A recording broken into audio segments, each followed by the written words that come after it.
welcome to Profile Part 2 now of my interview with Bert Cameron, Jamaica's first ever world champion. Last week he shared his journey from Spanish Town to world champion status, but injuries, adversity, and a new calling would change everything. Now he continues to inspire as a coach and a mentor. So we're picking up the story at the point in your life now where you are a world champion and you are headed, this is world champion in 83 by the way, you are headed to and headed to and favored to win the 1984 Olympics. This is the Los Angeles Olympics. But injuries would derail that plan. I saw the race this morning, I looked at it, and I hear the sigh right now. Why? It was one of the saddest time and moment of my life, As an athlete, everybody prepared for Olympic Games. The Olympic, this was the... I believe that I prepared brilliantly. At this time, I coached Colin Thurton in El Paso. We decided that, this is it. Because you don't know what's going to happen 4 more years from now. And I compete with these guys all the time. I know I'm going to win. I even one day do an interview when I was in New York, stating that my name is already written on the gold medal. If anybody else wants it, I don't know what's going to happen. You talk about silver or bronze, but I'm going to win. That's who I was. And I always knew that I'm confident and I just don't talk it, I do it. When I went out there and run my first race, it was easy going through. My coach looked at me and said, all right, Bert, I need you to run the semifinals, win your semifinals, so you can get a proper lane in the finals. I turned to Colin and I said, no problem. I spoke to Herb McKinley that same night too. And Herb McKinley gave me the stories of 1948 and 1952. And I went out there, let me tell you something, I went out there feeling so good. I feel it's the fittest I felt in a long time. And when I started the race, I felt so good. The first 100 meter, I already caught my opponent, Antonio Mackay, right there. This is the American. Yeah. He's on your outside. Yeah. And I already right beside him. And as soon as I got off the turn and ready to run the backstretch, because the backstretch was one of the most sweetest parts of the race for me. As soon as I went, I feel boom, like I got electrocuted. And I said, oh my God. So I put the leg back down and start to run again and jump again. I said, what is happening, Bert? And I put it down again and I jump one more time. I jumped 5 times, I think. And all I could hear in the stands is the people just... And the color that I saw was pink and white. In the stands, everybody just stand up and like, ooh. And I said to myself, I can't stop now. And that's a part of the remarkable part of the race. If you watch it now, and folks here watch it on YouTube, the commentators are talking about the fact that that point that you are far behind everyone. You are expected to be the winner. Yes. But so, what makes you decide to run feeling? Is it a cramp? It is an injury? Yeah, I thought it was not a cramp, but it was like a slight tear. Mm-hmm. But after because what happened, I start to run now, and when I'm running, I'm damaging the muscle more. I'm tearing all the fibers around it, so even if it wasn't bad at first, the more I put it down, is the more I'm tearing it. But I know that I could not stop. There is nothing in this world gonna let me stop, and I forget about the pain. And I start look ahead. I saw the guy in lane 1, which I never forget his name, Elvis Ford from Barbados. Ran past me. That means you're in trouble. when the person in lane one pass you. Because those are the lanes people don't want. Exactly. And I kept on running and I started to count. I started to count how many, because you have to finish fourth back then. It's not no time. And I started to run and I find out all the guys that are coming right back to me. And when I came off the turn, I looked up and I saw 3 guys in front of me, and I started to look back and look forward and say, all right, I made it to the finals. I'm just hoping now that I can run the finals. When I stop and I start to walk, it didn't feel that bad. But when I start to go up the tunnel, I realized I couldn't walk anymore. And I didn't feel that bad. But when I start to go up the tunnel, I realized I couldn't walk anymore. And I didn't scratch from the race because my intention was to come back the next day and run. But when I went down to the track, I couldn't jog, I couldn't do nothing at all. This is some time ago, and I still hear that sigh. What is that about? I saw my life flash in front of me, you know. I saw everything that I prepared myself for just gone. It took me a year before I could recover from that injury. And when I recovered from that injury and started to race, the fire was gone. And 88, because my determination and the champion that I was, I came back in 1988 and break the Jamaican record around 44.50. And would go on at the Olympic Games that year to win silver. Yeah, I got silver medal in 4x4. And then that was it. I retired in 1991. How did you'd have sort of come to a place of saying, okay, this is it? How did you process that mentally?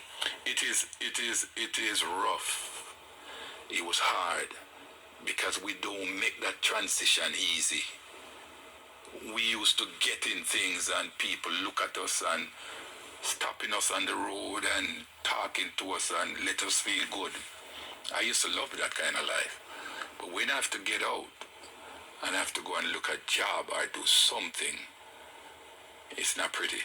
I want to talk a little bit about what you actually had to do, but we have to take our first break on this episode of Profile. My guest is Bert Cameron. He's a man who turned injuries into inspiration. I'll be back with you after these messages. World champion Antonio McKay, the #1 American in 3, Gabriel Tiako of the Ivory Coast in 4, then Bruce Wayne of Australia in 5, David Kitter of Kenya in lane 6, Lishard of Zambia in 7, and Uti of Nigeria in lane 8. So Antonio McKay has made it clear he doesn't even want to lose in the semi-final. But Cameron is flowing, and so too is Crane of Australia who run 45.32. Cameron's in trouble and pulled up. He's pulled up and he started again. He really had a hamstring and he's gone on again. And Cameron in trouble in lane 2. Elvis fought his way inside him and he's coming again. That is extraordinary because at 120 metres he was in trouble. He stopped and now he and the American are both in trouble. As Tiako takes the lead from Crane. And Cameron's coming through and so is McKay. But Uti's up there and Tiako, Uti, the American and Cameron got through. That was truly astonishing. Look at him holding his leg. He came back from nowhere. He stopped the race. It was Antonio McKay that was lost for speed. But this man, Bert Cameron, the world champion, directly opposite us at 120 metres, practically stopped. That is extraordinary. If it's cramped, well, it may be through salt loss and sweating, but he was lost and gone forever. And that was a truly extraordinary race. Let's just have a look at this again, because round the first bend, Cameron look in the yellow and green. Watch him, he's got Ford in white, he's got McKay, and he appears to have overtaken McKay. Now watch this. There he is. Look, he's jumped up in the air, both arms are up in the air, and he practically stops. He practically stops. His arms are up in the air again, he's clearly cramped up. And one would have thought he would have walked up. He's holding the back of his thigh. Suddenly decides he can go. Look at the gap that's been created. And he changes his mind and suddenly starts to chase the pack. Bert Cameron from Spanish Town, Jamaica. The poor boy who's made it big. The world champion and the 82 Commonwealth champion. He now starts and gradually unwinds. picks his knees up again. He's stretching himself to feel whether it can possibly come back. He's yards back off the pace. Now he's suddenly got McKay. And remember, McKay was running badly compared to Ford and Tiago and Uti. And suddenly he's back in the race and he has a look at what's possible. He hauls himself past Elvis Ford. And this is truly astonishing. He gets up to McKay and he's going to finish and he's going to be in the final to meet McKay again as he hits the line there and makes it in 4th place. That is rare indeed. The 400, he defined the 400 meters for a generation, overcoming injury and adversity to become Jamaica's first ever world champion. His legacy as a coach now inspires the next generation of athletes. But who is Bert Cameron beyond the track? I'm Archibald Gordon. This is Profile. Welcome to Profile. Thank you very much.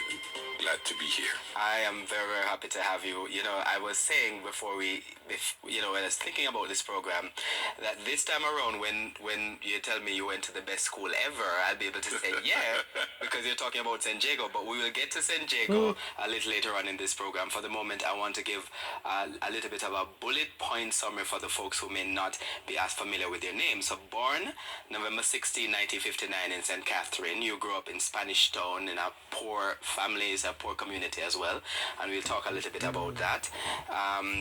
Known for playful activities, but track and field, even before, has always been your life. You've had a real passion for that. Educated at Spanish Town Primary, Spanish Town Secondary, St. Jago High School, and of course excelled at every level, at boys champs, excelled at the NCAAs in the US, excelled at the world champs, excelled at the Olympics, and now having gone on to a life that involves coaching and mentoring a new generation of people. So a lot to cover in this two-part, and I want to start by talking about the very beginning of it, where you grew up, because you speak of where you grew up and the people that raised you and how that has kind of shaped your life. Tell us a little bit about where you grew up. Yeah, I was born in Spanish Town Hospital. We grew up in a small but poor, very poor family, but it was like you grew up in a tenement yard where you have different mothers and fathers. But all the mothers and fathers there could beat any one of the children that are around if they do something wrong. And we moved to St. John's Road. And let me tell you something, that is when they had the lease land. You lease the land and you build on it. So when we started at St. John's Wood, she would make sure that she wash our clothes, she do every little thing, and she cook. She used to work in Spanish Town at those Chinese stores where she cook and clean for those folks. My father used to work at Bernal Lodge, cut cane. So you must know where I'm coming from. But we live decent. We live in a loving house. My mother, at that time, we don't understand poorness, yeah? We understand that we have to stay together because the people that are around us are bad people. Boys at my age, it's always fight and it's always jail and it's always police coming there to beat them and beat us. But I was always the coward one at St. John's Road. In that lane, I would spend most of my time walking in the back lane to go over to Willardine, because Willardine have the concrete house and the toilet inside there. I make friends over there. And so you're talking here about this is in 1960s, 1970s. 1970s. 1970s. Yes. 1970s. Yes. So you're also talking about a time when there was political violence, so that was not necessarily the reality of what was happening on St. John's Road where you came from. It says 81 St. John's Road, by the way. Yes. A particular lane. But you were also seeing violence. Oh, every day. And what I do, I try to keep my family. If someone do something to me, I don't go back to my family and tell them anything, because I don't want them to come out and do something, because I know something bad probably will happen. So I respect these people out of fear. You understand? I would be around them because I fear them. and you don't want to stay away from them because they probably think that you're informer or you're something else. So I would blend in a little bit, but I would never do the things that they're doing because that wasn't me. And part of that was just how your mother was growing up. All of you, and it's 4 of you, by the way. Yes, 4 boys. 4 boys. 4 boys. What was she saying in terms of saying, was she saying don't get involved in this? What was she saying? How was she setting that example? What she does, she sends us to church. She's a Christian woman, and she just believed that God will save us. We must always do the right thing. And she would always say, they didn't call me Bertland, they called me Carol. Because she want a girl, I guess that's why she named me Carol. She said, Carol, do me, I beg you. You see, when you see how this, so no go. Just go on to school and come home. So I listened to that, I listened to that because what I saw with my mother and my father, they were always together. My father he's quiet, but if you do his children anything, he will go and retaliate. So we kept that from them. But one thing that I do, because I know that's not the life that I want, I would build a little group together that I am the oldest one in. I remember, my second was Larry. I can't forget Larry. Until today, Larry lives in Florida. Every little thing that I'm going to do, Larry's always here with me. And I always just boss him around and say, come, we're going to do this, we're going to do that. But we stay out of trouble. And you said part of what you were doing as you grow older, not just as a young child, but into your teenage as well, was to help gather food for your mom. Oh, God, yes, man. They call me fisherman, they call me farmer, they call me everything. Because when I see how my mother go there to work and to come home, I know that she's so tired. So I will go to the canal, not river, canal. And we would go under the rocks and take out the crawfish, and fish, put my hands on the water. And I would take as many as I could. And we would go home and we would clean the fish and everything and prepare the food for my mother. So when she comes home, she come and see her 2 little room clean and food ready for her. Sometimes it don't happen, so sometimes she come home and cook her dumpling and our saltfish, and we go to bed and feeling good. But we have to go to school. We have to go to school. And school was kind of partly where that passion for track and field, I would say, have started. Also outside of school. So, what exactly happened and how did Bert Cameron, start that journey to becoming Jamaica's first world champion, an Olympian, very accomplished member of the Jamaican Society? We'll tell you a little bit more about the roots of that track and field journey, but we have to take our first break on Profile. I'm Archibald Gordon, and I'll see you right after these messages. Influence significantly shaped Jamaica's history, though the Spanish presence was eventually replaced by British rule. Here's a look at the historical connections. Spanish Jamaica, 1494 to 1655. Discovery and settlement. Christopher Columbus first encountered Jamaica in 1494 during his second voyage to the Americas, claiming it for Spain. The Spanish began to settle the island in 1510. Indigenous population. At the time of Spanish arrival, the indigenous Taino people inhabited Jamaica. The Spanish subjected them to forced labor and introduced diseases to which they had no immunity. The Taino population was decimated within decades of Spanish colonization. Slavery. As the Taino population declined, the Spanish began importing enslaved people from West Africa to work on the island. This marked the beginning of a long history of slavery in Jamaica. Limited economic interest. The Spanish did not find significant gold or silver reserves in Jamaica. The island primarily served as a supply base for Spanish ships traveling between Europe and the Americas. Plantations were established to grow food and animal hides. Spanish legacy.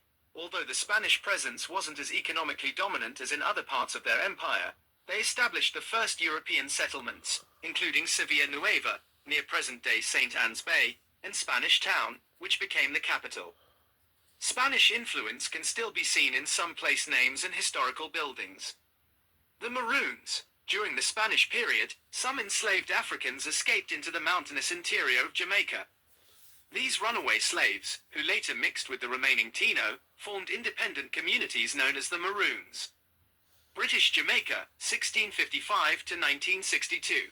English invasion. In 1655, English forces invaded and captured Jamaica from the Spanish. The Spanish, with the help of some Maroons, resisted for several years, but ultimately the English gained control. Treaty of Madrid. Spain formally recognized English possession of Jamaica in the Treaty of Madrid in 1670. Rise of sugar and slavery. Under British rule, Jamaica became a major center for sugar production. This led to a massive increase in the importation of enslaved Africans to work on the sugar plantations. Piracy. Jamaica's strategic location made it a haven for pirates, who often operated with the tacit approval of the British in the early years to harass Spanish ships. Port Royal became a notorious pirate stronghold.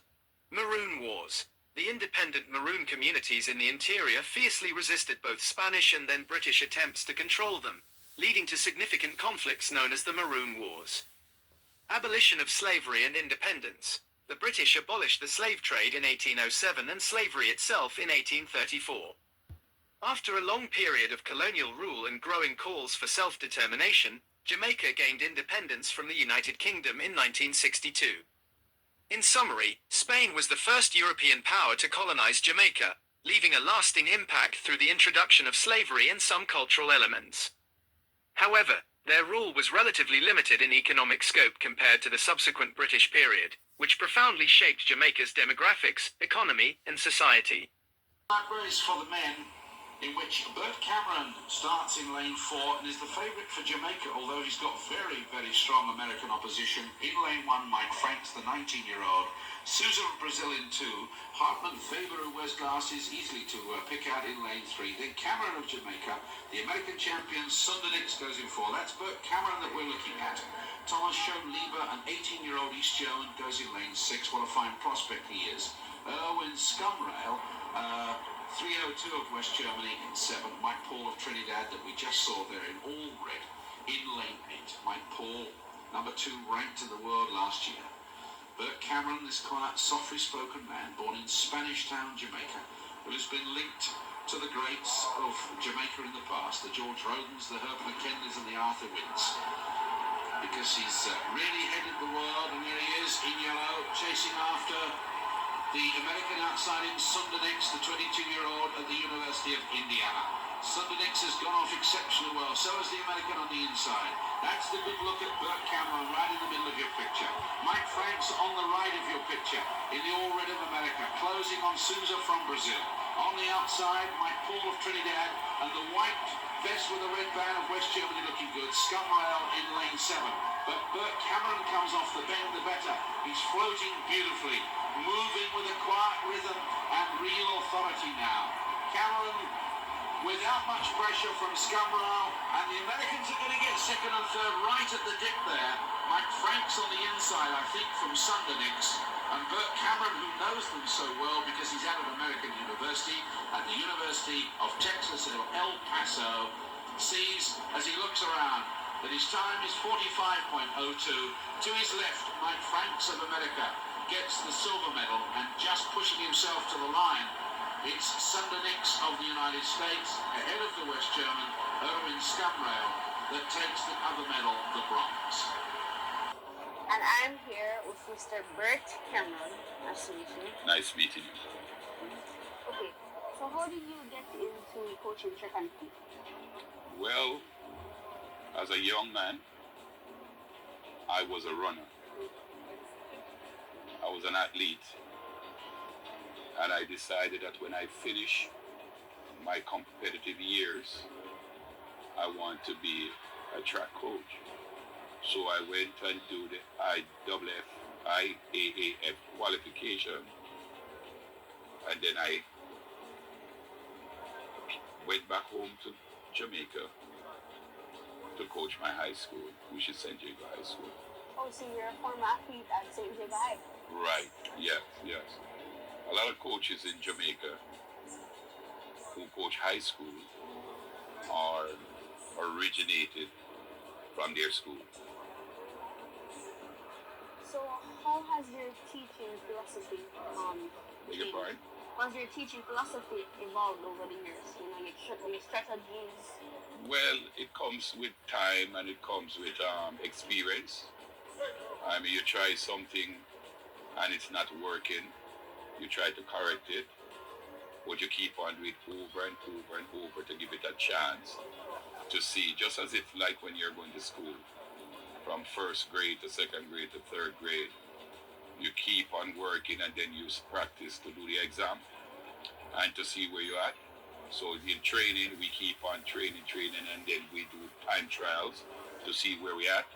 And if we're getting better, then we move on. And if you're not getting any better, you stay there for a while and then you go back. So how long have you been coaching for? I've been coaching from 1996, long before you were born. 3 times before you were born, from 1996 up until now. I'm also a coach of the Jamaica national team to like World Championship, Olympic, and all those things. And I'm also a world champion. I am Jamaica first world champion in the 400 meters. So I'm more like a 400 meter specialist coach, which I'm very good at. So you're famous? Yeah? Are you famous? Yes, I have run for a long time, made a good name for myself, and that's why I decided I coach international athletes, and I also coaches college athletes, and I coach high school athletes. So how do you balance mentoring your students and being the coach at the same time? Yes, because it's a different age group, so you know you come with different philosophy. And you know, when you know them for a while, you realize that all athletes cannot be trained the same way. So sometimes you will give them time individually, and then sometimes you will do the things as a team. And you know, some of them have different needs, and you will work good habits, bad habits. Then you will work at it. You work at your work and try to maintain the good habits. And then you also try to correct the bad habits. Thank you for talking to me, sir. Thank you very much. Nice meeting you. Nice meeting you, man. I'm Joel, a Kid Sub junior broadcaster, giving youth a global voice.